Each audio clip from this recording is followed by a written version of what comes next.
For this cultural district, we're in Farmington, where there is plenty of educational and historical opportunities to learn a whole bunch of different things, especially as America 250 comes closer and closer. We're with Jay. He's the president of the Historical Society here in Farmington. And tell me, first of all, you guys have a brand new headquarters. Tell me a little bit about that. Yeah, we're standing right here. We were founded in 1955, and we have a smaller cottage that we outgrew.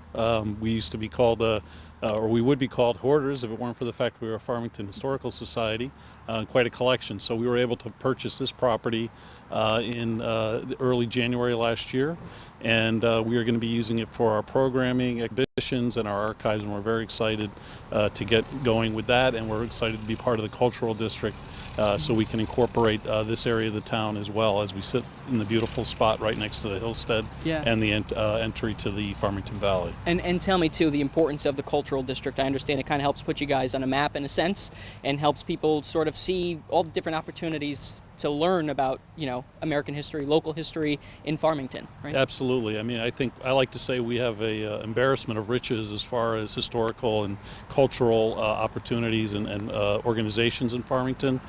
So this kind of helps us come together and help each other, kind of promote each other, and give people a sense of where they can go and really promote the area in a general way. And it's really a beautiful building too, early 1900s. It looks like it's all made of stone, much larger than your last place. Are you happy with it so far? Absolutely. I mean, like any new home, there's construction and things you have to deal with and problems, but we're very excited to be moving in shortly. It'll handle all our archives, all of our programming and exhibitions. It's really an amazing space, so we're very fortunate to have it. Well, that's great, Jay. Thank you so much. I appreciate it. We also have Andre here with us. He handles the education side of things. I understand there's a lot of opportunity in Farmington, and particularly with the Amistad captives, if you want to start with that as well. All kinds of educational opportunities. Well, we're going to start real soon with our school tours for the Amistad Men Day. That is our Trail to Freedom. And that also, at the same time, we'll be talking about the Connecticut Freedom Trail. And we usually work with here in Farmington the 5th grade. At that time, it's built into their curriculum to come see us and to further educate them about walking in the footsteps of the Amistad Men Day. And tell us, too, what were the Amistad, the captives? I understand there's a whole story that goes along with them. It's a whole story. Steven Spielberg did a great movie, but cut it off short at the end, did not tell what happened after the Amistad Men Day were freed by the Supreme Court.